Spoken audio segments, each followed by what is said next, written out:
Video like जरूर कर लीजिए और ऐसे वीडियो लगातार फ्री में पाने के लिए चैनल को तुरंत सब्सक्राइब कर लीजिए और बेल आइकन को जरूर टैप कर लीजिए ताकि आगे भी सारे वीडियो आपको मिलते रहे। यूट्यूब में फॉलो करते हैं तो प्लीज ये वाला फ्री टेलीग्राम चैनल जरूर ज्वाइन कर लीजिएगा। सारे नोटिफिकेशन सारे अपडेट यहीं पे आते हैं, ध्यान रखिएगा। नमस्कार दोस्तों, स्वागत है आप सभी का ऑनलाइन एग्जाम प्रिपरेशन पर which is the part of study for civil services. दोस्तों आज की वीडियो में हम देखने वाले हैं जीआई टैग भौगोलिक संकेतक प्रदान किए जाते हैं उत्पादों को, और यहाँ पर हम देखने वाले हैं जो हाल ही में अभी प्रदान किए गए हैं, यानी कि नए वाले, पुराने वाले नहीं देखेंगे। यहाँ पर हम जो नए अभी हाल ही में प्रदान किए गए हैं, करंट अफेयर का ये पार्ट रहेगा, इसको आज हम कंप्लीट करेंगे। तो चलिए स्टार्ट करते हैं। ये आपके लिए एग्जाम के लिए बहुत इंपॉर्टेंट है, जिनकी आगामी कोई भी एग्जाम आप देने वाले हैं, चाहे प्रीलिम्स का आपका एग्जाम हो, यूपीपीएससी का, या फिर आप बीडीओ, बीईओ, आरओ, बीपीएससी कोई भी एग्जाम देने वाले हैं, सबके लिए इंपॉर्टेंट है, क्योंकि जीआई टैग से प्रश्न पूछे जाते हैं। ठीक है, या तो जोड़ी मिलान में पूछ लेंगे या फिर वन लाइनर के फॉर्म में पूछ लेंगे, और कभी कभी तो अगर प्रश्न को ज़्यादा कठिन बनाना है तो उत्पाद की श्रेणी भी पूछ लेते हैं। तो ये तीनों चीज़ें हम देखेंगे। चलिए स्टार्ट करते हैं। बनारसी लंगड़ा आम को दिया गया है, नाम के साथ ही बनारसी जुड़ गया तो वाराणसी का ये है, और बागबानी की श्रेणी में इसको मिला है। बनारसी पान, नाम के आगे ही बनारसी जुड़ा है, ये भी वाराणसी का है, इसको जीआई टैग दिया गया है। इसकी श्रेणी क्या है? कृषि की श्रेणी में इसको मिला है, उत्पाद की श्रेणी। इसके बाद है आदम चीनी चावल, ये एक चावल की प्रजाति है जो कि वाराणसी मंडल के चंदौली में है।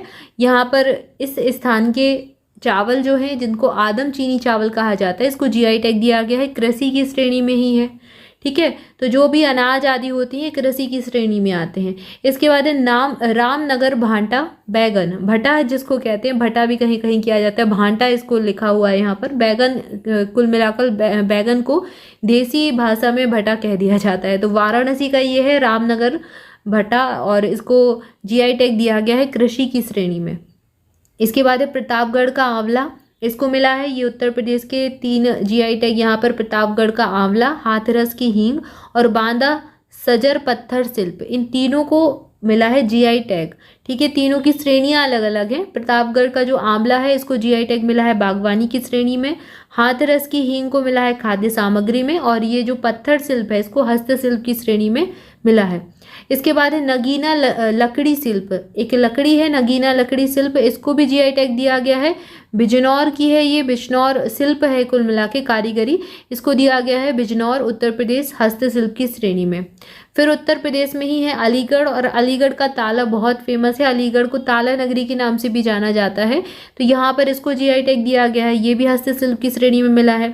बखीरा ब्रॉसवेयर को मिला है, ये संत कवि नगर उत्तर प्रदेश में है, तो ये भी हस्तशिल्प की श्रेणी में दिया गया है। तो कई सारे उत्तर प्रदेश के जो पदार्थ उत्पाद हैं जिनको जीआई टैग मिला है। फिर है मरचा चावल, चावल की एक प्रजाति है मरचा चावल, ये पश्चिम चंपारण में पाया जाता है, बिहार के पश्चिमी चंपारण जिला है, वहाँ पर ये मिलता है। ये कृषि की श्रेणी में दिया गया है चावल, यहाँ पर भी कृषि की श्रेणी में था, यहाँ पर भी कृषि की श्रेणी में है चावल। तो जो खाद्य पदार्थ हैं, चावल है, अनाज है आदि, कृषि के अंतर्गत आएंगे। इसके बाद है लद्दाख का सिंग स्कोस, जो कि एक लकड़ी पर नक्काशी की जाती है, उसको मिला है। इसको रक्त से कारपो खुबानी भी कहा जाता है, लद्दाख का है, लद्दाख का ये पहला उत्पाद है जिसको मिला है, और ये हस्तशिल्प की श्रेणी में दिया गया है। इसके बाद है नगरी दुबराज, ये चावल है एक प्रकार का।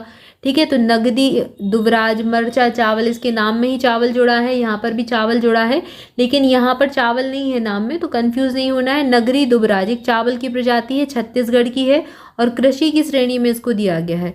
इसके बाद है मनप्पराई मुरुक्कू, इसको मिला है, तमिलनाडु की पदार्थ है, ये तमिलनाडु का उत्पाद है, खाद्य सामग्री की श्रेणी में मिला है। अब यहाँ पर कई सारे तमिलनाडु के उत्पाद दिए गए हैं एक लाइन से। कंबम पन्नीर थराचाई, ये एक प्रकार का अंगूर है, इसको मिला है बागवानी की श्रेणी में। सोला बंधन बेत्रिलई, ये तमिलनाडु का है, कृषि की श्रेणी में इसको दिया गया है। मार्तंडम शहद, इसको मिला है प्राकृतिक सामान की श्रेणी में। सलीम साबूदाना, ये तमिलनाडु का है, खाद्य सामग्री में मिला है। ऊटी बरकी, ये भी खाद्य पदार्थ की श्रेणी में मिला है। मनामदुराई मिट्टी के बर्तन, ये तमिलनाडु के हैं। ठीक है, ये इंपॉर्टेंट एग्जाम में पूछ सकते हैं, ये हस्तशिल्प की श्रेणी में इसको जीआई टैग दिया गया है, तमिलनाडु का है। फिर नेगाम सूती साड़ी, तमिलनाडु की है।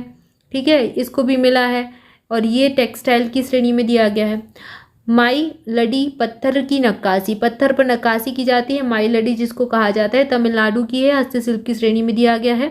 इसके बाद अगला नाम आता है थिक्कल रतन शिल्प का, ये तमिलनाडु का है, और इसको भी हस्तशिल्प की श्रेणी में मिला है जीआई टैग। इसके बाद अगला नाम दिया गया है बैतरीलई, ये भी तमिलनाडु का है और इसको कृषि की श्रेणी में दिया गया है जीआई टैग। इसके बाद फिर आगे दिए गए हैं जम्मू कश्मीर के रामबन सुलाई मधु, जम्मू कश्मीर का है, कृषि की श्रेणी में जीआई टैग मिला है। रामबन अनारदाना इसको दिया गया है, ठीक है, अनार का एक प्रकार है। रामबन जम्मू कश्मीर राज्य का है, इसको बागवानी की श्रेणी में दिया गया है। तो जो फल आदि होते हैं वो बागवानी में आते हैं, तो फल और फूल बागवानी के अंतर्गत आते हैं। इसमें जम्मू कश्मीर का ये है रामबन अनारदाना, इसको मिला है। फिर है मुस्क बुदजी चावल, ये चावल का एक प्रकार है, जम्मू कश्मीर का है, कृषि की श्रेणी में दिया गया है। बसोहली पश्मीना ऊनी उत्पाद, ये जम्मू कश्मीर का है, टेक्सटाइल में मिला है इसको। भद्रवाह राजमा, भद्रवाह राजमा, ठीक है, राजमा एक प्रकार का अनाज ही होता है, कृषि की श्रेणी में इसको दिया गया है। काफ़ी मात्रा में इसमें प्रोटीन होता है अच्छा खासा। जम्मू कश्मीर का है भद्रवाह राजमा, ठीक है, कहाँ पर, कृषि की श्रेणी में दिया गया है। फिर है उधमपुर कलाडी, ये डेयरी उत्पाद एक प्रकार का, जम्मू कश्मीर का है, खाद्य सामग्री की श्रेणी में इसको मिला है जीआई टैग। राजौरी चिकरी लकड़ी शिल्प, इसको भी मिला है, जम्मू कश्मीर का है, हस्तशिल्प की श्रेणी में दिया गया है। फिर बसोहली पेंटिंग को भी दिया गया है, ये भी जम्मू कश्मीर का है, और बसोहली पेंटिंग जम्मू क्षेत्र का पहला स्वतंत्र जीआई टैग है, हस्तशिल्प की श्रेणी में इसको दिया गया है, ठीक है। तो यहाँ पर हस्तशिल्प के 2 मिल गए हैं जम्मू कश्मीर को, राजौरी चिकरी लकड़ी शिल्प और बसोहली पेंटिंग, दोनों हस्तशिल्प के हैं, दोनों जम्मू कश्मीर के हैं। इसके बाद मध्य प्रदेश के रीवा सुंदरजा आम को मिला है, ठीक है, रीवा सुंदरजा आम मध्य प्रदेश का है, बागवानी की श्रेणी में दिया गया है। भेड़ाघाट का स्टोन क्राफ्ट जो है, ठीक है, पत्थर होता है एक प्रकार का, वाइट कलर का, भेड़ाघाट जबलपुर के पास में है। यहाँ पर जो पत्थर निकलता है उस पर क्राफ्ट उसका जो है उसको जीआई टैग मिल चुका है, यह हस्तशिल्प की श्रेणी में दिया गया है, मध्य प्रदेश में आएगा। डिंडौरी का गौड़ पेंटिंग, ठीक है, गौड़ पेंटिंग के ऊपर जो है डिंडौरी की गौड़ पेंटिंग है, इसको जीआई टैग मिल गया है, मध्य प्रदेश के हस्तशिल्प में आएगा। ग्वालियर का कारपेट, इसको मिला है, मध्य प्रदेश का है, हस्तशिल्प की श्रेणी में आएगा। तो हस्तशिल्प के कई सारे मिले हैं, एक बागवानी का है, बाकी सारे जो है हस्तशिल्प की श्रेणी में है।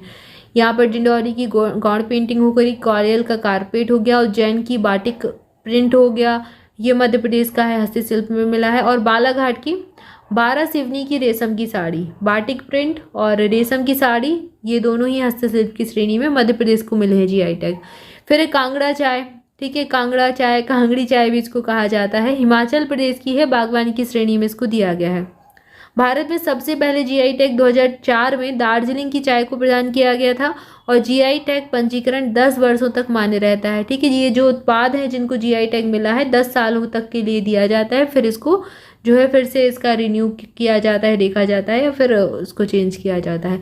तो यहाँ पर हमने अभी जो लेटेस्ट वाले जीआई टैग जिनको दिया गया है वो देखा है डेटा। आई होप वीडियो अच्छा लगा होगा। वीडियो अच्छा लगा है तो वीडियो को लाइक जल्दी से कर दें और चैनल को सब्सक्राइब नहीं किया है तो सब्सक्राइब भी कर दें। मोर अपडेट्स के लिए ऑनलाइन एग्जाम प्रिपरेशन का टेलीग्राम ग्रुप ज्वाइन कर सकते हैं, लिंक आपको डिस्क्रिप्शन में दे दी गई है। इसके अलावा अगर आप स्टडी फॉर सिविल सर्विसेज के किसी भी पेड ग्रुप को ज्वाइन करना चाहते हैं तो डिस्क्रिप्शन में दी गई कॉन्टैक्ट डिटेल को फॉलो कीजिए, उन पर कॉल करके आप इन्फॉर्मेशन ले सकते हैं। लगातार हमारे बैचेस स्टार्ट हो रहे हैं। अगर आप यूपीपीएससी 2024 के लिए तैयारी स्टार्ट कर रहे हैं, प्री या फिर मेंस की तैयारी स्टार्ट कर रहे हैं, तो हमारा नया ग्रुप चालू हो चुका है, इसको ज्वाइन कर सकते हैं। यहाँ पर पूरी आपको स्टडी करवाई जाएगी, प्री और मेंस की पूरी तैयारी करवाई जाएगी, पूरा मटेरियल प्रोवाइड करवाया जाएगा।